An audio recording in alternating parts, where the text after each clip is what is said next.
If you enjoyed this video and want to support the channel, you can for $1 a month over on Patreon. Thank you. Moving from different Sonic media, Ken Penders again. Here we go. And this is the 4th entry in this trilogy. Now it's a big quad trilogy. I just quoted Scary Movie 4 then. I'm not kidding. On the box it said the 4th entry in this on the Scary Movie trilogy. Oh, I was boy. like, you stupid people. Oh boy. Oh boy. Yeah. If you want to skip ahead and go, I don't want to watch this, it's the same thing as last time. Majoritively, it's the same thing as last time. Yeah. But this time, Ken has posted, quote, evidence, end quote. Mm. Okay, so you've seen the last 3. I go off on him. I really do. I'm trying to keep distance, but it's just like every time he opens his goddamn mouth, yeah, it's just it's just something that just really irks me. Yeah, this is normally where I let Dan have his little tangent first, and then before I come in. Yeah. So apparently, you all like to hear me rage. But he said in a tweet, in answer to numerous requests, here is a list of Sonic characters and concepts I own. You know, Sega's IP. He owns ideas based on Sega's IP. Yeah. The Knuckles cast will follow soon. He hasn't posted it yet. Amazingly, I had somehow overlooked the inclusion of Harvey who should have been added to the list I've compiled. So basically, he has 4 images right now of characters and concepts, including # VA numbers, which I'll post up as I list them all off, so you can double check on all these numbers if they are legit patent or copyright claims or whatever. If he owns these, but even then, he can't legitimately own a lot of these because again, it's still Sega's IP. What you have is like, hey, you created these characters, but you don't legitimately own them. Like, yeah, I created my own original characters, but they're all still based on Sega's existing IP. So, in a sense, you really don't, Ken. You really don't. And you can't just say no one else can use these. I know some people are stingy about the use of their characters, but even then, I would still say you can still draw my character. Here's the reference sheet. Here's the other characters I've created. You can draw these characters if you want, but here are some stipulations I don't want there being in. But go have fun. You don't apparently fucking like that. You want to be credited every single time someone does something with your characters. Evil Sonic. Again, you can't own Evil Sonic. Oh, he wears a trench coat and sunglasses. Well fucking done. The Reverse Freedom Fighters, the Evil Sally, Evil Tails, that all got completely renamed or redesigned for when Ian Flynn took over to make it more discernible between the characters, not just, hey, it's just Sally in a purple trench coat, in a purple coat this time rather than blue. Well done. Existing characters that are evil. Gilly Gong, Julia, Jeffrey St. John, Arlo the Armadillo, Penelope Platypus, Dylan the Porcupine, Hamill the Pig, all bots. Orb bots, not Orbot. Yeah. Orb-bots. Right. Yeah, there's a crucial difference. Eve, Renfield T. Roden, Dynamac 3000, Dr. Quack, Feist, Warlord Kodos, Anti-Knuckles, because Oh god, yeah. Imagine a world where we don't have evil version of main character. Oh my god.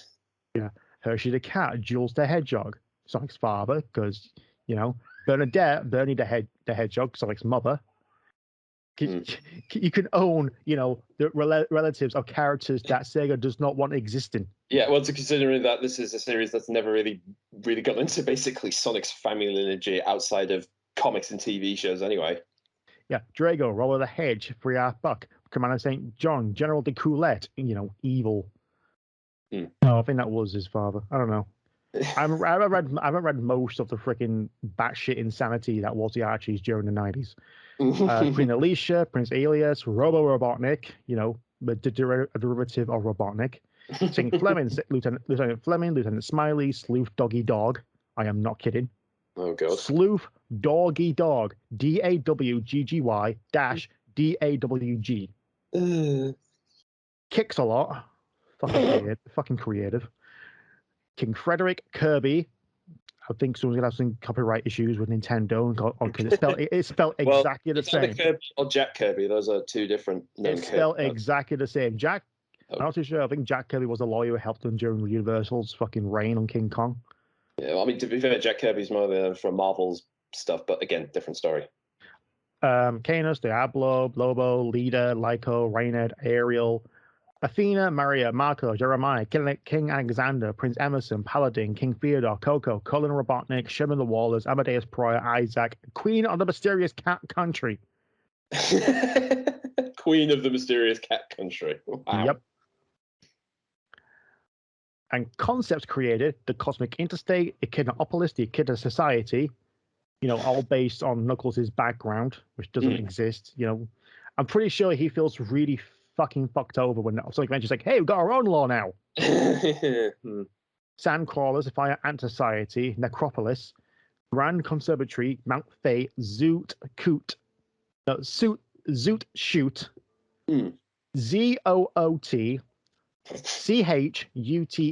Zoot Shoot, Chaos Siphon, Atlantopolis. Congratulations, you put Opolis at the end of Atlantis. And Haven. Oh boy. He owns all those concepts. Right. Apparently he admits he missed a few, but it's like, I'm going to say it with the list. Really? Are you that freaking stingy? Are you that much of a perpetual child that you have to say, I own all these OCs. Here's the registrations I have for them? I mean, to be fair, that's a lot of things he's made up for presumably his time on the comics. So yeah, I wouldn't be surprised if he's forgotten a few of them. But even then, it's not like back in the day with Detective Comics and Action Comics where created characters were actually owned. That's why it says at the end of every Batman show, Batman animated, it'll say Batman created by Bob Kane and whoever. Yeah, I mean, that's a bit of an it's a kettle of fish. I know there's a documentary on Hulu about that called The Other Bob. Yeah. But that's back in the day. Those are legacy characters. They're legendary characters created by these people. Also in Doctor Who, it says Daleks created by what's his name? Terry Nation. That's the one. Yeah. In fact, that's something I want to bring up, actually. That's something I want to bring up. So yeah, Terry Nation, he created the Daleks. He came up with obviously the race, and of course he wrote the first story. And here's the thing, here's my tangent. So bizarrely enough, when they suddenly became this big hit with everything, he actually put a copyright notice he actually put an IP right on the Daleks themselves. And then, so basically, anytime they were in the medias, be toys, soaps, or suits, and even like a Christmas novelty album called I Want to Spend My Christmas with the Dalek, trust us of all people to write, basically want to spend a holiday with a racist tank. So there you go. But yeah, so basically a Nazi tank, really, yeah. Yeah, basically, yeah, a racist Nazi, space Nazis, racist tank, whatever.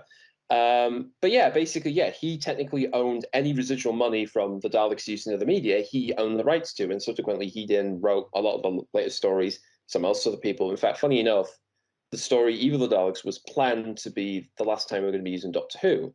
In fact, his idea is that he wanted to take them over into the US. He was trying to bring them into that state. In fact, the only thing that really happened was he got like a comic series off the ground, and then there was those 2 Peter Cushing films effectively done. And which are arguably canon in some state. I mean, again, but there's a good example. Like basically, there's an example of taking, he's taken those 2 stories which he wrote and technically owned by his own partnership, and he's managed to make 2 feature films out of them. Again, I wouldn't argue. I mean, you can argue about like the entertainment value of them, but they're not any better than the television stories in a sense. You could go hoo-ha about that for ages. But yeah, like I said, he tried to make the Daleks thing in the States, didn't happen, and then subsequently they were brought back into John Pertwee's era, and they kept appearing over the years.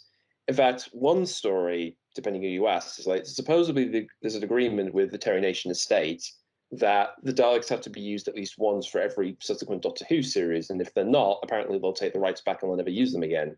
In fact, Russell, as the story goes, Russell T Davies initially he didn't think they were going to get the Daleks. In fact, the story Dalek itself, he was going to replace that with the Toclophane, which he used later on for Yeah, it was just called the Orb.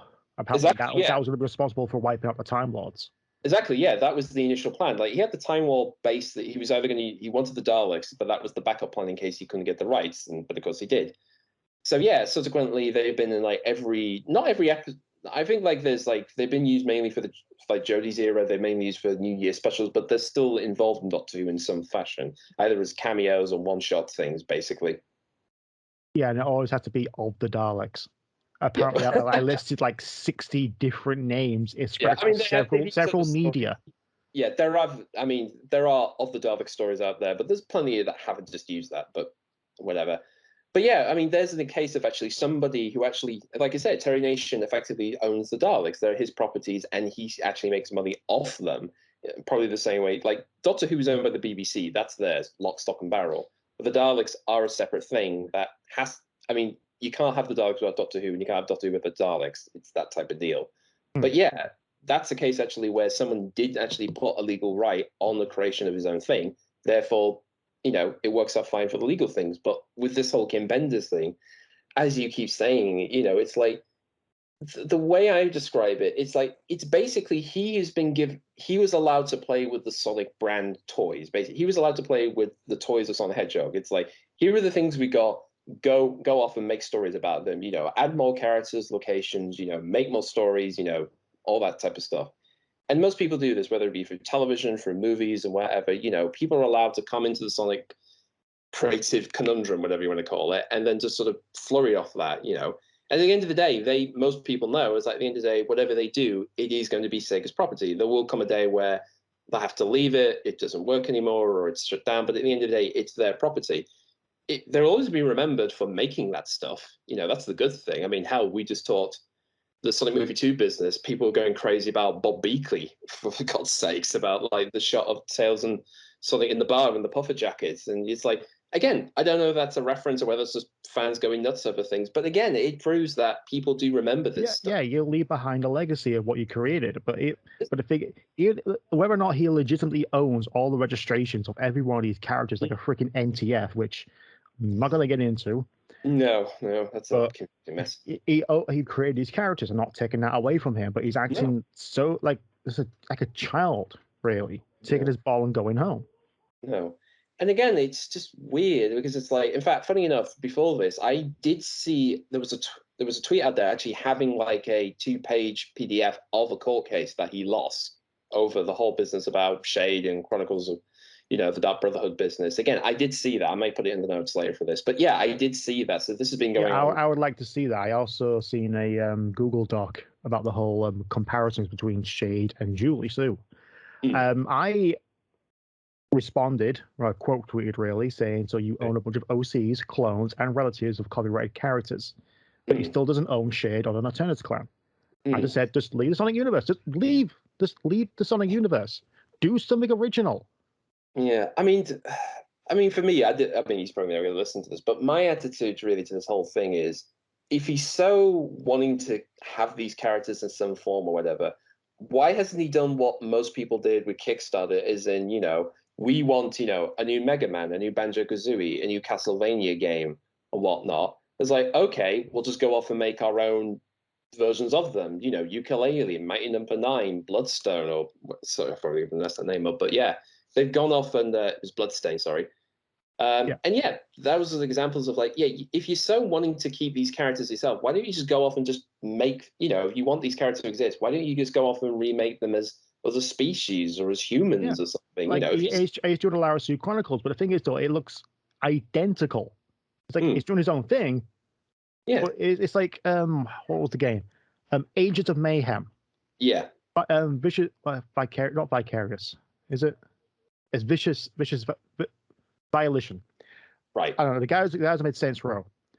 Okay. They made the Saints Row, the Saints Row 4, which is fucking fantastic. Play it.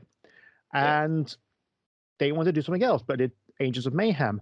But it's so much lacking in identity that it took most of its identity from Saints Row, even to a point where it's almost the same freaking logo.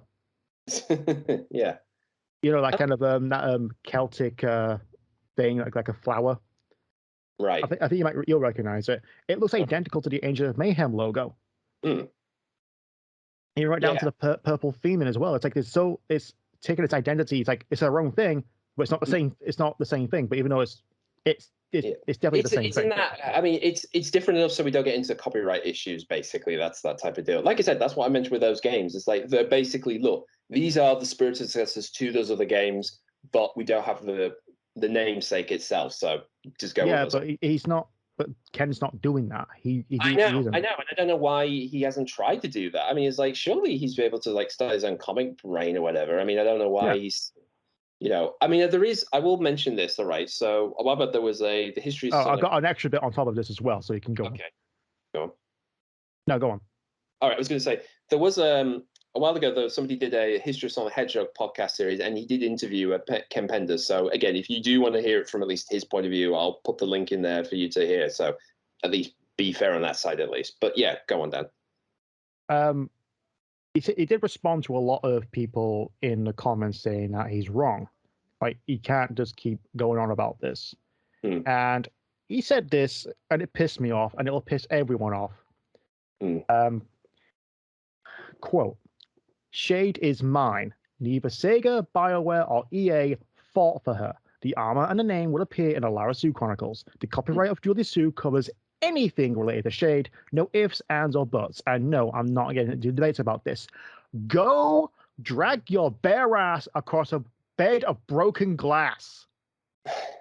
Weirdly enough, I think the tweet I mentioned was directly to that, because it was about basically Sega and BioWare and EA just basically saying, yeah, we don't want to get into this shit. Yeah, I pretty much said, grow the F up, you whiny bitch. Just because she's similar to your OC doesn't mean you own her. The reason why that Sega, BioWare, or EA haven't fought for her is because it's easier to do so than dealing with your legal BS jargon tantrums. Shade is Sega's character. That's the end of the debate. It doesn't matter if it's similar. You don't own Shade the Echidna. There's no copyright of you saying you own Shade the Echidna. I'm pretty sure in the freaking document I saw you pretty much tried to copyright Shade after the character was freaking made and came out. And whether or not you had involvement in the creation, or whether or not the actual BioWare developers had any influence from your creation, is up in the freaking air. End of debate on this, Ken, if you're listening to this, because I'm pretty sure you're ego surfing right now. You don't own this goddamn character, and you don't own the goddamn Nocturnus clan. Fuck off. Yeah, I mean, I just find it a shame that, the one other bit of, again, we were going to mention this a while back, but the other bit of Chronicles news was there was a 2D animated sequence they did for the game that never made it in, which, but I'm sure it's a bit unfair now that it's all muddied in with this whole hoo-ha copyright nonsense. Although I'll end with this. So I can't remember his name, but the person behind the Christmas with Sonic series put it out an old tweet. He was at an event where he actually was next to Ken Penders, and guess who was who was just chatting to him or just coming to his stand? Oh, Iizuka. Iizuka, yes, Sonic Team boss himself. And the thing is, though, I was just standing. He was staring at me the entire time. And the thing is, he wasn't talking about Iizuka. He wasn't talking about Penders. No. He was talking about a goddamn cutout of Lara Sue in the freaking back. Not Lara Sue. Leanne Dara in the freaking background. Good God, how the hell do you look at that and think that's a good character design? Yeah, I mean, honestly, I just find it weird. Like, literally, you have the guy technically in charge of Sonic the Hedgehog right there, and I don't know whether he has any idea of this. Nothing. I hope he doesn't, because he's got enough shit to deal with these days. Oh, yeah, for the likes of us, Yeah, from the other side of the fandom. But yeah, it still baffles my mind that this thing is still continuing. So until next time, I guess this is another end of the Ken Penders saga, I guess. Yeah, I want it to be the last, but it's guaranteed in a year's time there'll be another entry of this freaking saga. Yeah, we'll put it this way. If he tries to pull any bullshit with Sonic Movie 2, I'm just like, no, sorry, man. You dealt your card. You're done. Yeah, you're done.